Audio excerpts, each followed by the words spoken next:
But anyway, it's fringe, right? And basically what happens is there's a takeover, right? It's a sudden and violent and unlawful, we got to remember unlawful, seizure of power. That's pretty much what it is from a government, official. It's basically we're going to take over. We might use the military. We might just be, regular gangsters. We made thugs. But Obama was involved in that. Obama kicked his leg. He did nothing for black people, really.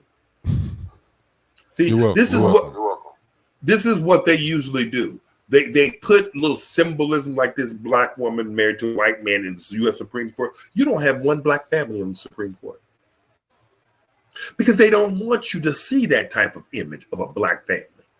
That would empower you. They need you to go marry all these other people and give all your resources to them.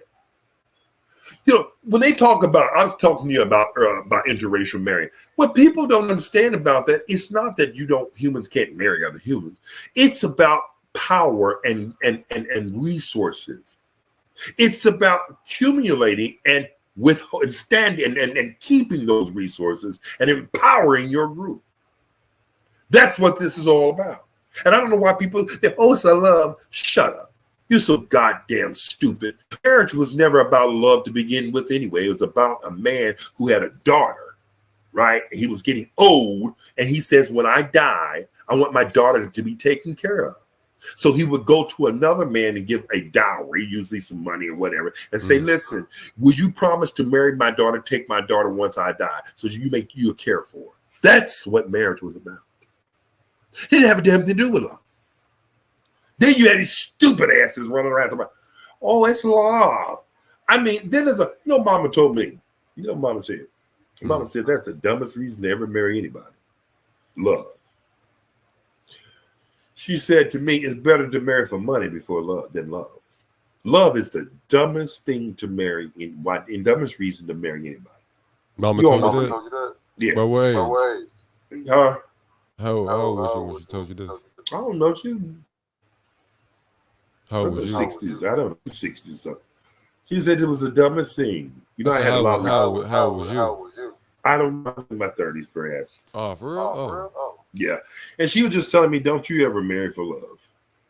It's better to marry for money than love. She said there's only one reason you should ever marry somebody. I mean, only major reason. And that's compatibility. You're compatible.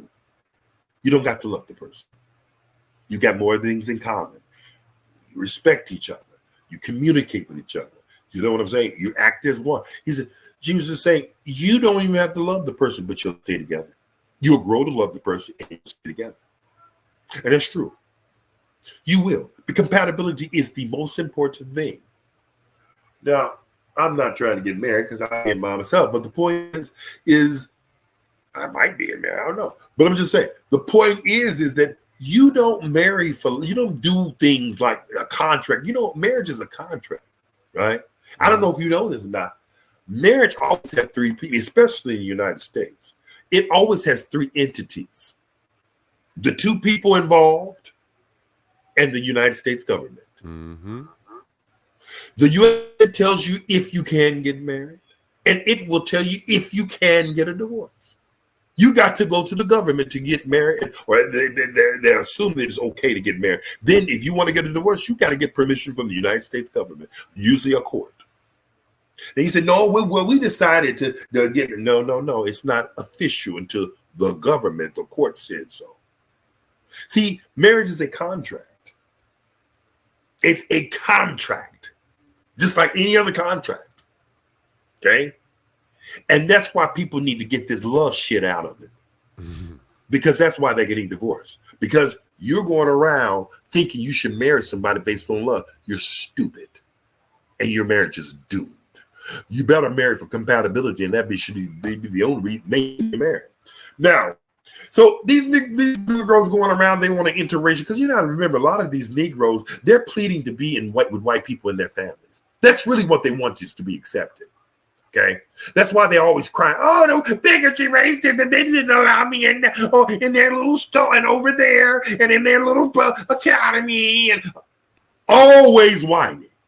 What other group is whining? Most of them say, you don't want me in your group. I don't want to be in your goddamn group. I'm going to create my own. That's what respectable cultures say.